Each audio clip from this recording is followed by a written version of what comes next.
Hello, we're the boys of the Comic Literate Podcast. My name's Jamie, my co-host is often known as Comic Stan on the internet, but here we call him Ryan. And every single week, we talk about comic books. We're not in right now, but please leave a message after the beep. I thought that was quite good. No, it is good. All I'm saying is we're not here when this episode comes out, technically. Oh, shit. Well, one of us is. Yeah. One of us is cuddling their baby. One of us is just home alone, doing nothing in the dark, staring at the wall. And the other is you. So I'm probably covered. I mean, how many weeks is this going to be into my paternity leave? I think this will be week 3, I think. So they know that I'm on paternity leave. Yeah. When you edit this, before you put this episode out, drop me a message and right here we can ADR a little crudely done voice note message from Jamie on his phone. Yeah, just what you up to, how you been, and that kind of stuff. So here's the message if he's done it and I've put it in. Wow, that was crazy. I didn't think that it was going to turn out... That guy sounds tired. I'm just calling it.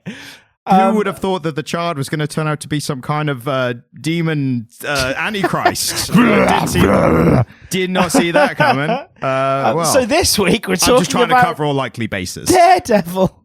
So we are covering... We're talking about Daredevil? We're talking about a Daredevil comic that apparently, I didn't know this beforehand, is... the reason I kind of picked up is... because this is a lot of people's favorite single issue of a comic ever. Get it? Yeah, I think it's really great. It's also from an era of really great Daredevil, and me being a Daredevil fan, it's like, here's the best of the character you really like. This is a Frank Miller Daredevil, yes, isn't it? This is Frank Miller written and drawn. This was when his drawing was still good. When it was I'm going to be honest with you. Oh. I don't think the art is that incredible. I think it resonated with me a little more. Yeah, I liked it. Don't get me wrong. I don't have much bad to say about this comic. Right. I understand why this is so revered. Yeah. But if we're jumping in and starting with the arting... Well, just so people know, it's issue 191, and it's from 1982, I believe. Yeah. So peak, getting into peak 80s Daredevil. But I can see how and why Frank Miller's art style deteriorated in the way it did. I mean, not to the... I showed you when we did... Cold Day in Hell. This isn't like bad Frank Miller art. This is still perfectly serviceable. This is where Frank Miller relied very much on...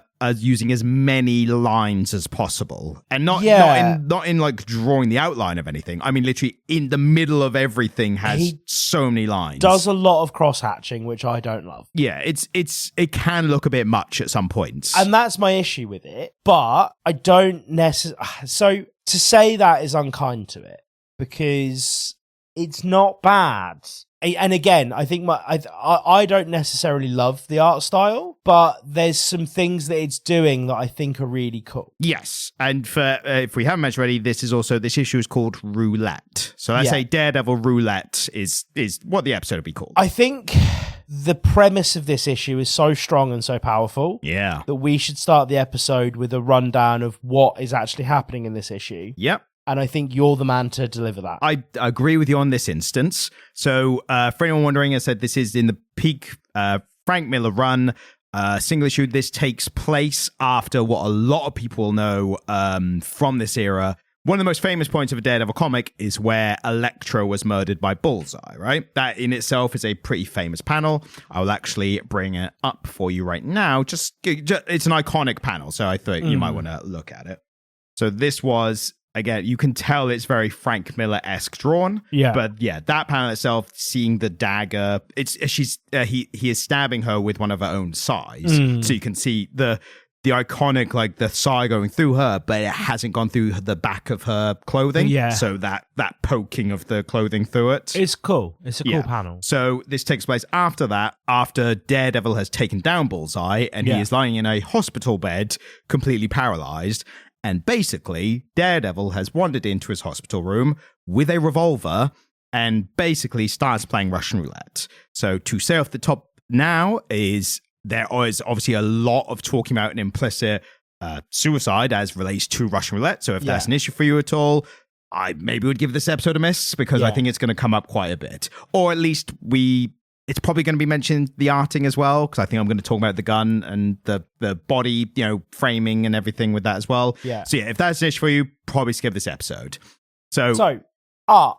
Yes. The way that this comic book opens, I'm going to talk about this opening twice, once in the art, once. Yeah, I was going to do the same, content. yeah. But the way that gun is split over those 4 panels is one of the coolest things I've seen in a vintage comic. I think this might be one of the best first pages of a comic ever. Like, it's really up there. Up there with Watchmen. Saga has a great first page as well. I mean, Saga opens with a birth, mate. I know, that is right? Fucking metal. Yeah. And here we have a metal gun. But also the framing of it in those 4 panels, it's Daredevil talking about a gun. Yeah. And almost in like such a detached, clinical way. Well, I was going to say, like, as an opening line, this is a .38 caliber revolver manufactured in Hartford, Connecticut. It's one of the most popular handguns in America. It's not a target pistol, nor is it useful for hunting animals, large or small, and its accuracy cannot be guaranteed for long-distance shooting. No, there's only one thing this weapon is good for, only one reason it's bought, stolen, or smuggled into the island of Staten Island. It kills people. That is fucking stunning. And that last line being on the very shocking image of Daredevil holding a revolver to his own temple in such a great, you normally touch on this. I think I'm going to hazard a guess. I think they've done really well the positioning and angle of his, because it could have been face on. Yeah. And it could have been just like face on, gun to the side. It's at an angle which just looks iconic in it. I mean, the gun's at 45 degrees, but it puts the gun in the center. What it does is it puts the point where the barrel meets his temple in the very center of the panel. And so everything emanates out from that. And then his face is largely in shadow. Yeah. And those lines, I think, those lines look good with the shadow with the white background. It is what it is. I like it. It's a choice I wouldn't have made. But his face largely being in shadow, with the point that the gun meets his temple being in the very center of the panel, and then the gun, there's a thing in art called foreshortening, where you accurately capture the way that something like distance warps the shape of an item. That gun is very slightly foreshortened.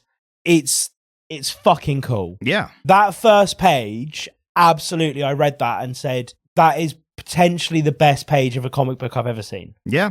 I can totally see why this is a favorite first issue, just on the first page the alone. trigger being pulled entirely in shadow. It's, just before we even talk about this, it's a masterpiece, isn't it? Yeah. I this is why Frank Miller's run on Daredevil is so revered. He's got those best writing runs on or in this for Daredevil and for DC for Batman. Yeah. And like of those two characters, like you can tell he gets certain characters really well and writes them and draws them really well. So it's no surprise.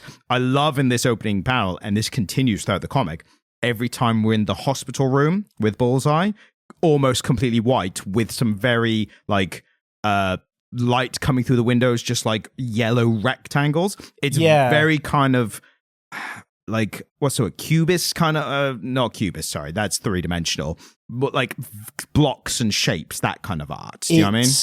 What we're seeing is broadly representative of them being in a room, but he's done a really good job of telling us that they are sat in a hospital room without actually rendering the hospital room for it. Yeah. It's almost figurative. In a sense, it's minimalist, I think, because Bullseye, he's got bandages on, he's in a hospital bed. That's all you need. Yeah. So by removing everything else, you are literally just boiling it out to, here's what you need to know. And that is the thing I like about Frank Miller's art style here. Like that I really liked, and that I found really captivating, because this story is about these two as figures. Yeah. That's what this story is about. This is a tense, one-sided conversation between a very good man who has just been through something very traumatic and a very, very vulnerable man who just did it to him. Yeah. And nothing else matters except for these two people and the gun. And I think it's really telling that the gun is drawn in the most detail. That gun is pristine in every single panel it's in. Whatever position he's holding it in, that gun looks right, because that gun is a character in this story. Yeah. It's, you know? It's Chekhov's gun to like the maximum amount. Yeah. Not only have they introduced a gun and you assume it's going to go off because it's been introduced, but he's also said up top, we're playing Russian roulette. Yeah. And you know immediately. He also explains what it is in case you are one of the few people, especially in the 80s, like maybe not as many people knew what it was. It wasn't like overused. I mean, The Deer Hunter was a big film and that used it, but it's telling you it's going to go off as well, like blatantly. So that just raises the stakes so much There as well. are 6 shots. And in the first panel, one of them doesn't go off. There are 5 more shots left in this gun. And these panels as well, I think, in terms of like telling the story of what's going on, like we know, like if you're a fan and you were reading this, you know, Daredevil's the good guy, you know, Bullseye's not only a bad guy, he's one of the most evil and most callous. Yeah. And yet, the way they're presented in this first issue, if you just read this alone without knowing who these characters are, if someone just said, you should read this issue of a comic, like just to try you would comics. think Daredevil was the bad guy. Exactly, because you've got a vulnerable guy in a hospital bed with bandages and a thing in his mouth, a tube, and you've got this outline of a red devil holding a gun at him. Yeah. So it not only is it good just visually, but it's even if you know who the characters are, it is completely reversing how these characters normally presented. It plays with our expectations of what these characters are. Exactly, yeah. And this is like out of character for Matt Murdock, isn't it? Yeah, this is him off the deep end, like as much as this character goes. And yeah, I think, is there any more to the other, I think, art we should talk about is when it does go to he's Daredevil's telling a story about something that's happened to him before leading up to this. And we get backgrounds again.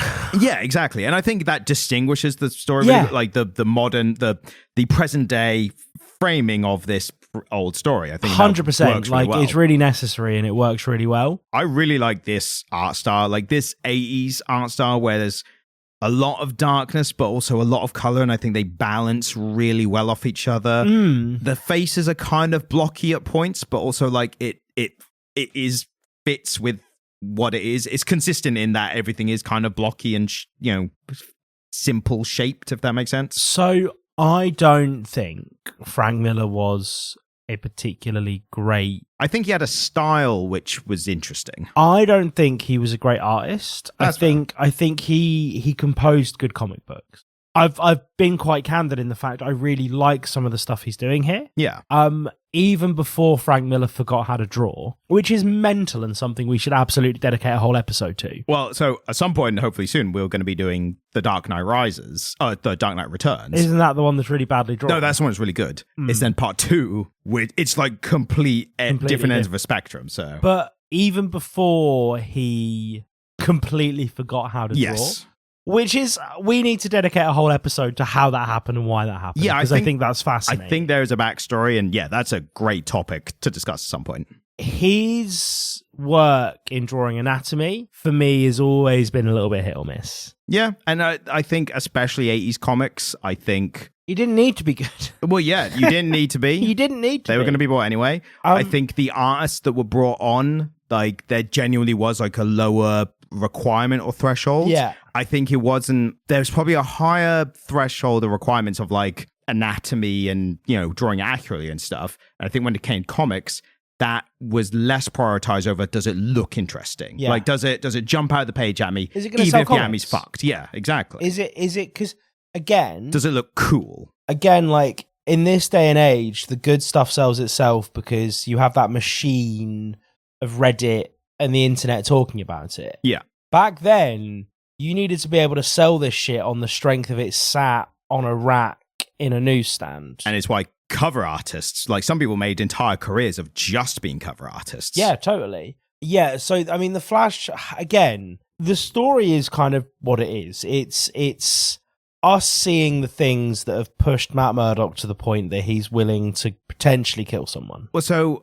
we are told by him that it's really about Elektra being murdered. So I don't think it is, though. Well, that's what makes it interesting. Is the character's blatantly telling you one thing, and the story is kind of showing something else. Yeah. And I've got a lot more to say that. We're in the story now, like in case I've time coded beforehand. But I think what's so interesting about this whole story is it's kind of a musing of Daredevil himself, musing on his own efficacy and whether him being Daredevil is a net positive or not. Yeah. And I think that's such an interesting place to put a superhero after not only losing a loved one, because you can imagine him having that conversation just losing Elektra anyway, but then you get the story of, and we'll get into the whole thing for this single issue. Basically, Matt Murdock meets a family. He's representing the dad, the child, who is a very strict father who's basically always kind of shitting on him and, you know, getting on him for being dumb and like a weird kid. Yeah. The kid is like, I am Daredevil. Well, he says I am Daredevil. He says sometimes I'm Daredevil. He's talking about the games he plays at school. Yes. And the dad is taking him literally, which is the problem. And then ultimately this kid goes off the fucking deep end and shoots somebody at school. Yes. And so to do that in the 80s as well, like that's like ahead of its time. I mean, again, I think, and you know, there's a whole scene where Daredevil takes him out for an afternoon and spends some time with the kid. But really it's Daredevil's musings on how positive his influence has been on this one kid. And then he's extrapolating that out to his overall kind of time as a hero. I think you could really argue here that it was probably not a good decision to go and meet the kid as superhero who is blurring the lines of reality. After Dad's case, though, he paid for all the kids' therapy. Like that's cleaning up after the mistake almost. No, but he made a mistake, but he tried to do the right thing as Matt Murdock. Oh, yeah, and I'm not saying I'm saying like that, I'm judging like that specific decision, which obviously he takes some guilt for as well. This is the thing, isn't it? It's balancing his life as Matt Murdock, somebody who almost entirely always makes the right choice, and his life as Daredevil, who has to make quicker choices, I suppose. Yeah, but I think the folly in the character here, I think it does come from, because he does say it to an extent. He wants to be loved. Yeah, it's after losing his loved one, Elektra. So I think he does have a bit of like, God, I think I just need someone to like talk me up, and I think it came from almost a selfish place. Oh, and I thought this is a thing that had happened way back. I thought it was also after Elektra as well.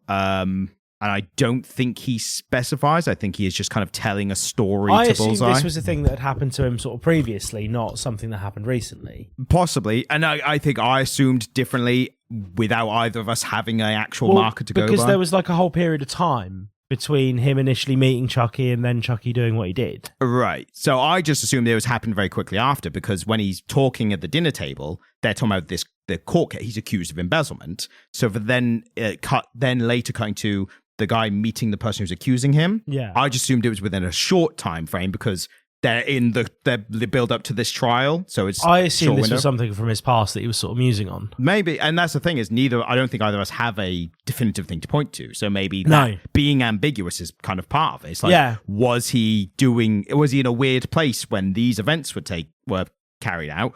Or was he just normal Daredevil and he just made a bit of a mistake? Judgment call. A weird judgment call in the moment. And I think what's interesting is then how that ties back to Bullseye, because when it does get to the point of, so he tries to stop the dad because he's basically found out this dad was, the guy was blackmailing him to, he found out about his embezzlement within some business. He's blackmailing him to be like, I've got evidence of you doing it, but I will pull away if you give me money, basically. Yeah. And then the dad pulls out the revolver, which maybe we are just to assume is the same revolver because it looks exactly the same. And where else, would he have gotten it? And he disarms the dad, and it turns out in front of the boy, who then has his own morality crisis of Daredevil's the good guy. He took down my dad, so my dad must be a bad guy. Yeah. And if my dad's a bad guy, I'm a bad guy. Yeah. And going in this kind of vicious circle of negativity. And that's what leads him to taking that same gun and he doesn't know if it's the same gun. Yeah. It was the same type of gun. And I think this is what one of the arguments this was making is that the undercurrent argument here is that a .38 caliber revolver was a fucking easy weapon to get in America at the time. And it had but one purpose, and that was to shoot people. And easy to use, like the simplest design of a gun. So I think it's sort of, and again, it's never explicitly stated. Like he says, Lord only knows where he found the gun. So it's never strongly implied that it is his dad's gun. And it's never really strongly implied that the gun that Matt Murdock has is either the gun that the dad has or that Chucky has. Yeah. I think what's more telling here is that 3 guns turn up in this story. They could not be the same gun. But the point is, it doesn't fucking matter. Yeah. Because these things are not hard to come by in America. You can get them anywhere. And yet the fact that it's the same gun, the same type of gun at the very least, is that it doesn't matter if it's the exact same gun. It's, for all intents and purposes, it is the same gun. Yeah. Like, not the literal same gun, but it's the same. It represents the same thing in every There's so story. many of them that they could have all gotten that same gun from different places, but they were all very easily able to get their hands on one. And I think even here, like, the gun is kind of representative of just violence in general. Yeah. Like, because that's what Daredevil then starts musing on. It's like, I beat up thugs and criminals, but am I just telling the world that violence is the only way to solve anything? And what's really telling is .38 revolver. That's what most cops used in America back in the day. Yeah. I mean, there's so many dimensions to standard issue Peacekeeper revolver, man. That's what the police had. And when he referred to it as the Peacekeeper, I was like, DC reference? Yeah. Obviously not. But yeah, and so I think this story has a lot to say for itself. I think it has a lot to say about America. Yeah. I think it has a lot to say about violence and the role of violence in the world. And then, because one of the stories that he really harkens back to is his dad, the boxer. Yes. And the time that he, kid took one of his books, ripped a page out of it, he beat them up, he told his dad had done it, and his dad hit him. Yeah. And that's really interesting because Frank Miller uses that also in the Man Without Fear miniseries that he did in the 90s. We did that, obviously read that before this. I remember at the time being like, God, it's a bit much, like portraying this character as hitting his kid at some point. I think it did a better job here by showing how unusual, how much of an anomaly that was. Yeah. I didn't get that from Man Without Fear. No. In this... The fact that he ran after him apologizing. Yeah. It's like, oh, he doesn't normally do that. And the fact that Batlin Jack Murdoch, the dad, he only did it in response to finding out his son had been fighting. And Daredevil talking about how his dad had pushed him to getting a education and a good job and not wanting to be like him. And then it then becomes full circle where his dad being angry at his son for dipping into violence out of fear of him becoming like himself. He can only express that fear in violence. Yeah. So then it becomes the full circle of like violence begets violence. But then luckily for us and for the Daredevil character, Matt Murdock, it's that thing where it's like things that affect children, you don't know how they're going to manifest later. But it's very lucky for Matt Murdock that it manifested in him thinking about the rules of the world and how his dad is contained by them, and that inspires him to become a lawyer as a representative of the law of the land kind of thing. But then that's interesting in itself because as Daredevil, he becomes extrajudicial. Is that judicial?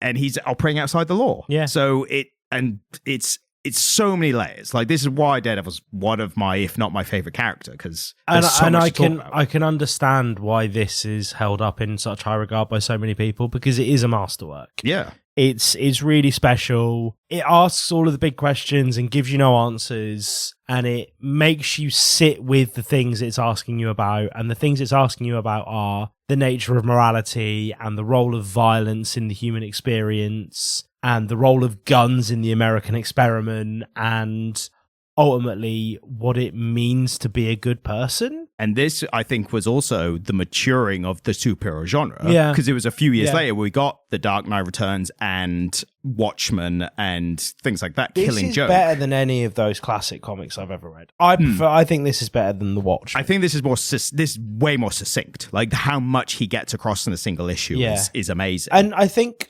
Elektra being killed would have been the end of like a big arc, wouldn't it? It would have been a big deal. And normally the issue after that is a bit of a regrouping and a bit of a, right, we're setting up for the next thing now. And then it's like, no, fuck. This is him with thing. It. Yeah. This is the thing. This is, we're not getting I've been a bit low since Elektra died. But then there's this new villain that's turned up and I have to deal with that while I'm grieving, which is like... There's a new love interest. Which is what you'd expect, right? Yeah. Here we get, no, he has gone into a really fucking weird place, turned up in the dude's hospital bed with a revolver. Turns out, ultimately, it's an empty revolver. Empty revolver. Yes, yeah. And I think that's so interesting as well because you just assume that Daredevil wouldn't do this. And I don't know if if there's even space, because I knew the ending before I read it. Yeah. I don't know how predictable that was for you who didn't know it, but I think it's interesting. Where do you consider the possibility that there could be a bullet in there or not? Well, as he started to go through the chamber and it dropped 5 shots, Yeah, I was like, it has to be. I was like, if you got all the way to 6 in a it's serendipity. It's too much for me that he would have gotten all the way to the 6th chamber before there was a slug in there. Yeah, and so when he got to the 6th chamber and he loosed it, and I was like, he was fucking with him. Yeah, I was like, yeah, that's cool. Like, because again, that then brings into question the fact that has Daredevil gone off the deep end here, or is he just fucking with him? Yeah, and also it could be both, because Daredevil traditionally does not do this kind of stuff. He doesn't fuck with people, even if he doesn't torture people. Observer. Yeah, because this is torture. Yeah, this is mental torture, but it's also the morality so interesting because of if anyone you could. There's that whole thing where people are like, I don't allow that, but I think everyone has that allowance of if there's someone so evil and confirmed evil, that you go like, yeah, I don't agree normally, but that is a real evil person. Yeah, like there's a subset of Britons who don't agree with the death penalty unless it's paedophiles, right? Yeah, and to be fair, the problem... Let's be frank. But the problem with the death penalty thing, I think that is relevant to this. The problem with the death penalty argument is not... Most people would agree. I think like 99% of people would agree. There are people evil enough who deserve to die. The problem with the debate in itself is how the state proves that the person is that person. Oh, no, I don't think that any crime deserves death. No, exactly, and that's what. Yeah, I'm just saying it's like talking about this whole thing generally. I think once you have a death penalty, you no longer have a civilized society. Yeah, and that, America. Yeah, and in this, they still have the death penalty, right? In some states, yeah. Wild, isn't it? And people are just like. People are like, don't tread on me, don't infringe on my rights, and small government's like, what? The government says he's evil? Oh yeah, kill him. Like, it's so weird. Although, did you know the last guillotine execution in France? Really recent. More recent people think. Same year that Star Wars came out. 1974 was the last guillotine execution in France. So you don't know now, but you're about to miss a whole franchise. Like, oh, man. In a galaxy far, far away. Wish I hadn't done the crimes now. But by fucking guillotine as well. Yeah, it's crazy. Like the same way that Louis went out. Wild. I do think guillotines could make a comeback if we're talking about like class divide and, kill the rich kind of thing. Like, I'm not saying it should happen. Just for also everything we say on this podcast is jokes. Just to clarify, I think the guillotine isn't quite right for the British. Yeah, well, it's very French. I mean, it's in the clue is in the name. It was invented by the French for the French. Yes. And it's hard to kill someone with a baguette. It's a challenge. It's not impossible. Nothing is impossible. Anything's a dildo if you're brave enough. Well, fucking it. A baguette feels a bit crusty, fragile, disintegrating. Yeah. Like, if you've ever tried to get one home on a bicycle, you'll know what I mean. Talk about a yeast infection. Fucking hell. Imagine. Might cut all that out. No, that's gold. All right. But you listen to it's talking about a guy playing Russian roulette with a paralyzed man in a hospital bed. Like the dildo talk is the least of your concerns. Yeah, yeast infection from that's just a light-hearted joke. That's just bants. Yeah. So I think with this, what's interesting is we know Bullseye's evil. Yeah. Like there's no doubt at all. So we saw him kill Elektra last month. Yeah. And so it becomes like, is this justified or not? Like, and I don't think that's something that needs to be answered by the reader. No. I think it's just an interesting place to think about. And I think the answer to that question is less interesting than the question. Yes, exactly. Which is this dark new turn that Daredevil has taken in his own mind, where he has decided that this is how he's going to act. Is that now justified? And also, even if you think Bullseye deserves to die, do what people don't think about at all, and I think what's the kind of subtle undercurrent of this is, does Daredevil deserve to have that weight of someone's death on his mind? Like, it's one thing if it was an accident in the moment, it's another thing where he's sitting there with the gun by the bed, and it's like, we might, as the reader, and as like civilians in the universe, you might want someone like Bullseye dead, but who do you want that to, whose conscience do you want that to weigh on? Well, also, I think even people who would make a case for the death penalty would make a case for the death penalty in like a very clinical state sort of, Yeah. state controlled fashion. But this is just rough justice. Yeah. If there was a bullet in that gun and it ended up in Bullseye, that would just be murder. Yeah. Like that isn't justice, that's murder. Yeah, this isn't self-defense. This isn't him stopping someone mid-crime or saving someone else. This is cold. And that's the worst thing about it, especially for someone like Daredevil, who prioritizes life, thinks life is sacred because of Catholicism, his morals and his Catholicism. Like it really is the breakdown of character beyond, because we saw it in Born Again. I have no idea off the top of my head if this is before or after Born Again, but Born Again, you saw the breakdown of him in himself and his own view of himself, and like bringing himself back up from depression to be a hero again. This is like, I'm choosing to do this really awful thing, or like that's how it appears on the outside, especially to Bullseye. Yeah.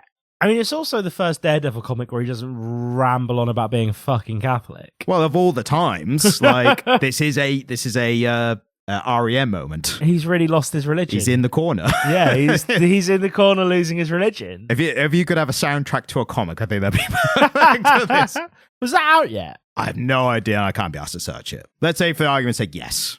Or early 80s, 82, I don't know. I don't know either. I don't know REM well enough. I just really like that song. I think, do you? Yeah, that and Orange Crush. They're great songs. I don't know if I know Orange Crush. It starts off with the guitar. It's like, I can't do it anymore because we might get sued. But yeah, because that was such a good cover. Yeah, indistinguishable. They'll be like, stop playing the song down your phone. Anyway, I think there's a lot of imagery in this that is compelling and well ahead of its time. Like there's a shot, and this is kind of innocuous in a large span of things, but there's a bit where the kid, post his dad getting beaten up by Daredevil, he was already obsessed with footage of Bullseye and Daredevil fighting in a TV studio, but he's now like glued to the screen of it. And that, with today's whole issue with, social media and attention span and everything, if there were superheroes in a realistic world, you would absolutely have people who are obsessed with that footage and like obsessed with the people in it. Yeah. And that idea of like being larger than life and like that kind of thing. So I think Frank Miller just can't help. They would have popular TikTok. Oh yeah, 100%. And I think that's Frank Miller can't help but like write stuff that would become like more important even later on. Because he's almost got like a sense for like just what's interesting, even if it's not the point of the story. Yeah. Like he's just got a sense for like, oh, this is like a compelling image, and he's just talking about the television, not even like our phones and stuff. Because we're old people, we think phones are bad and kids are on their phones too much and all that. Kids are on their phones too much. But yeah, no, I think this is a really compelling special thing. And I think it almost suffers in the talking about it, because what's potent is that it is kind of, it feels sparse and quiet and lonely. Yeah. It's like a horror film, and we're in the sense that if you talk about it and examine it too much, it loses its So if you listen to this episode, sorry, we've ruined a great Daredevil issue. I don't know that we've ruined it, because we've not talked about it directly too much. Yeah. Like, we've talked about some of the component parts. What we've left is the bulk of the comic where he's in the room with Bullseye, and I think it's prudent to leave that. Yeah. Because that is what's so electric about this. Electra. Thank you. But I don't think it sort of, I don't think conversation does it justice, because what you're getting is a insidious quiet. Yeah, that white background. Yeah, that exactly. Feeling of the purgatory almost. Like they're both stuck in this purgatory. And I'll say now, because I think we're going to talk about some really deep stuff at the end. So if you've got to this point and you still haven't read it, please read this comic. Well, I mean, you should have read it before starting this episode, but even if you're at this point now, please read it before we get into this stuff. Yeah, let's jump to the end. Let's just get there. The idea of it being a purgatory, I think, is really encompassed by the last line, which is, guess we're stuck with each other, Bullseye. Yeah. And that like feeling of that they are the room, this empty hospital room that they're both confined to. Bullseye, because he's literally paralyzed from his result of his actions, and Daredevil is compelled to be in that room because he can't go anywhere else. That idea that this is a purgatory for them almost. And we know it's not. We know the story carries on and stuff. but that metaphor, that feeling, like I think it does a lot. I thought we were going to have a whole Daredevil episode where we didn't have to talk about Catholicism, but we are now talking about purgatory. Yep, and Frank Miller he gets it in under the wire without you realizing it. And again, like you say, talking about it too much, like maybe that it puts a name and words to concepts that were stronger in feeling and less so when you shine a light on them. And that's exactly it, isn't it? Yeah. I think, what's so potent here is that feeling that this comic made me have. Yeah. This comic made me feel a bit uneasy when I was reading it, and that's so rare. Yeah. When you think about it. Fiction that makes me feel anything, I highly credit. I can't think of the last comic book I read that physically made me feel uneasy. I'd have to go back through the list of titles, and because also we've done a bunch since this episode comes out, so I don't know if hopefully I'll find something that'll make you feel uneasy. Maybe that comic by Garth Ennis, the really over the top edgelord one. Fuck off. But also, this achieves so much without any violence or gore or edge or anything. Because the violence is all implied. The gun, I think, is probably the most edgy thing in it, in the sense of like it's a quite a hard visual, like a gun, especially pointed at someone's own head. Yeah, guns are really powerful. I mean, maybe more so for us in the UK. I don't know how. I think in America still is, because if you look at like films and stuff, like that, scenes and characters and stories are still centered around guns. I think they're still viewed as quite powerful things, even if they are more common. I mean, maybe even more so because you're so much closer to it. Yeah, they are still a button press. I know it's a trigger pull. I'm saying button press is like just to reduce it. A button press between life and death. Like that really is how it is. And again, as a non-American, I can't explain how weird and unsettling it is when you leave an American airport the first time, walk across an American city to go get a taxi. And, I did it from JFK, so I was walking through Queens. And you walk through Queens for half an hour, and every 3 city blocks is a gang of 4 cops, all of them hands resting on the hilt of their fucking revolver. Interesting you call them a gang of cops.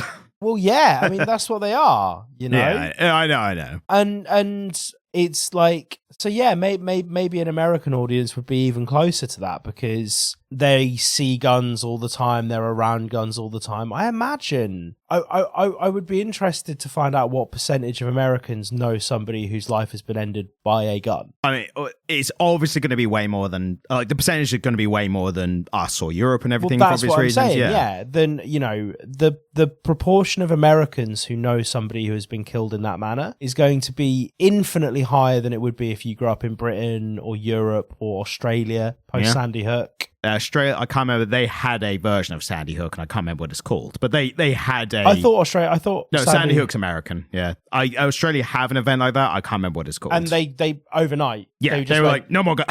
The comedian Jim Jeffries does it best, where he's like, that happened, and the government's like, right, no more guns, and everyone went, yeah, all right, that's fair enough. Yeah, no, we can't. Clearly, human beings can't be trusted. And in America, they were like, fuck off, I like my guns. Yeah, absolutely. Yeah.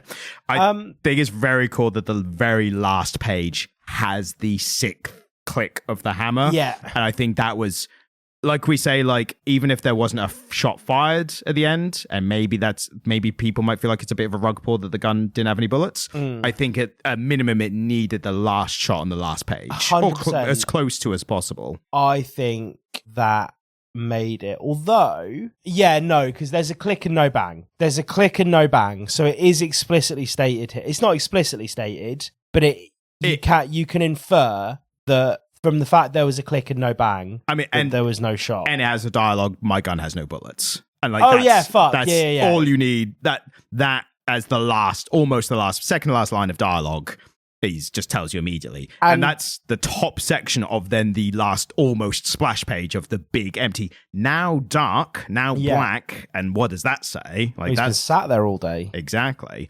But the fact that it's gone from white background to black in this gun click, the one other thing that I think is interesting, I've got a theory. And I'm wondering if you picked on this as well or not, whether it's even worth anything or not. I was thinking about this, how I found it interesting that Daredevil was talking so candidly to Bullseye about his past and also especially about his powers. Because he talks about like his sight and whatever. Not having to pretend that he's not blind when he's Matt. Yeah. And I've said before, one of the things I love about Daredevil is he's one of the few powered superheroes who most people don't know he has powers. Yeah. So I thought it was interesting how candid he was being with Bullseye. I was like, wow, is he just telling Bullseye all this? Does Bullseye already know? Is that maybe how we found Elektra? But then Elektra's also like a larger life figure connected to Daredevil, not Matt Murdock. But I had all, me, I'm like, what? How is this happening? Like, how does this all work out? I've got a theory, and my theory is based on the fact that all of the dialogue that happens in the hospital room, we don't see any of it. It's in narration boxes. Yeah. Whereas in the going back, all the spoken dialogue is in speech bubbles. So did he turn up and silently? This is what I'm thinking. And that, I think, is imagining if that's how it happened from Bullseye's perspective. Like the guy whose girlfriend and love you just murdered silently turns up with a gun. Yeah, and you're paralyzed in bed. You can't do anything. Bullseye's not saying anything. He's literally not reacting at all. The guy's come in, put a revolver to his head, pulled the trigger, click, then pointed it to you, click, and then just sat there staring at you for ages, and then eventually just put it again to his head, then to you again. That being like fucking creepy, and maybe implied, because I'm looking at it's like, this is how comics work. Yeah. There's no speech bubbles. Is it intentional or not? Because if it's not intentional, that's an incredibly great mistake to be interpreted as. Yeah, absolutely. And yeah, no, 100%. I hadn't clocked that, but it's interesting. And I think, again, at the end of the day, what this stuff comes down to is there textual evidence to support your argument? Yeah. I would argue there is. I would say that there is strong textual evidence to support the argument you're making. Yeah. That is an argument that would hold water in an academic setting,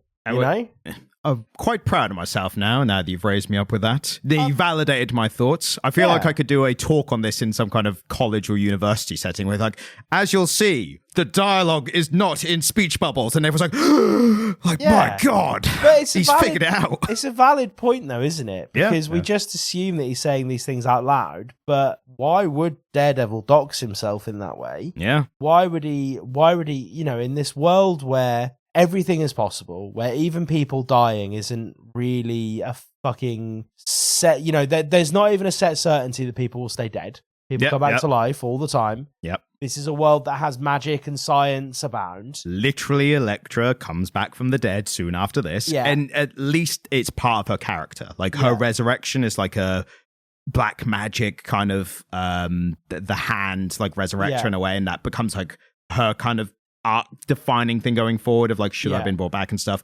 But exactly, to prove your point. But and so it makes no sense for him knowing that he's not going to kill Bullseye. He knows that there's no bullets in that gun. Yeah, and just sitting there silently putting it against his head. And it doesn't make any sense for him to then start telling Bullseye who he is. If he earnestly thought that either himself or Bullseye was going to die that day, then it would make absolute sense for him to monologue at him. Yeah. Because it doesn't fucking matter. Either you're dead and you won't be able to tell anybody, or I'll be dead and it won't matter. Yeah. But the fact that he is very much aware of the fact that this is a ruse, that he's doing this for whatever reasons, and that's the one thing that I don't understand is his motivation for this action. And that inviting the speculation. That's part of this comic's charm. That's what makes this comic so chilling and so powerful, is that I don't understand. But yeah, it doesn't make any sense for him to be verbalizing these thoughts to Bullseye.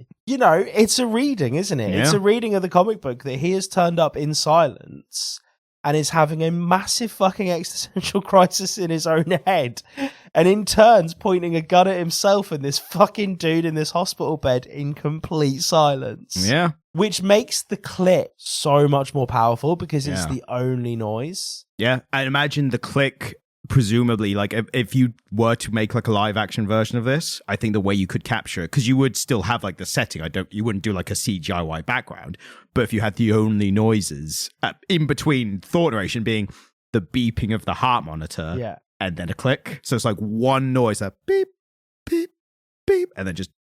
I don't know how you would do.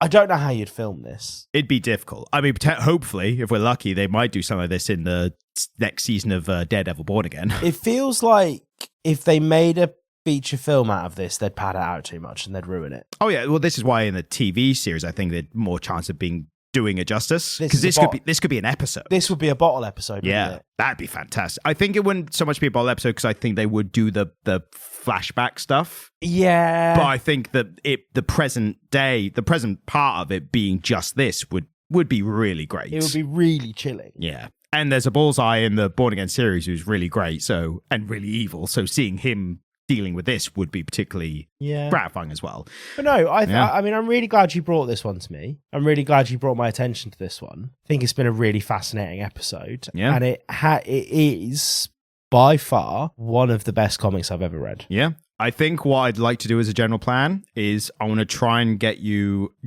us doing some of the best Frank Miller stuff. Yeah. Get him to a point where you internalize him as one of the best, like on par of Alan Moore. And then show me the second and then half. Bring him down from the pedestal. Crashing down. Because the issue then is that I might like him so much that I'll try and defend it. That's what I'm hoping for. Like, I would love it if that happens. Yeah. Do you want me to tell you beforehand? Because I know you already know that the sequels of The Dark Knight Returns are bad, but there's some other stuff as well. Would you want me to tell you beforehand, or should I just say we're doing more Frank Miller? No, because the thing is, I'm going to go into every Frank Miller now. Suspicious. Yeah. Like, is this the point where it drops off and he just gets really bad at doing this? But then that's more the ultimate assessment of it. But is it just that the art got bad, or did the comics get bad too? Well, there's a really bad comic.